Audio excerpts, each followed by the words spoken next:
May mga pag-ibig na hindi isinilang para ipagsigawan, kundi para itago sa mga sulok ng mata, sa mga lihim na buntong hininga, at sa mga gabing tahimik pero puno ng tanong. Sa isang bayan na pinamumunuan ng tradisyon at takot sa kahihiyan, umiiral ang isang uri ng pag-ibig na bawal banggitin. Isang pag-ibig na kailangang ikubli sa likod ng ngiti, iwasang mahuli ng matang mapanghusga, at itanggi kahit sa sariling puso. Dito nagsimula ang kwento ng dalawang babaeng hindi dapat nagtagpo ngunit itinadhana. Ang isa ay nabubuhay sa anino ng mga lihim ng kanyang pamilya, habang ang isa naman ay dahan-dahang nilalamon ng mga misteryong matagal, nang ibinaon ng bayan sa limot.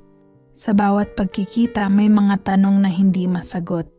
Sa bawat titig may mga lihim na pilit kumakawala. At sa bawat tibok ng puso, may panganib dahil hindi lahat ng pag-ibig ay pinapayagang mabuhay. Ito pa'y kwento ng W na pag-ibig, misteryo, at mga katotohanang maaaring sumira hindi lang ng relasyon, kundi ng buong pagkatao. Isang forbidden love na kailangang pumili, magmahal sa dilim o mabuhay sa kasinungalingan.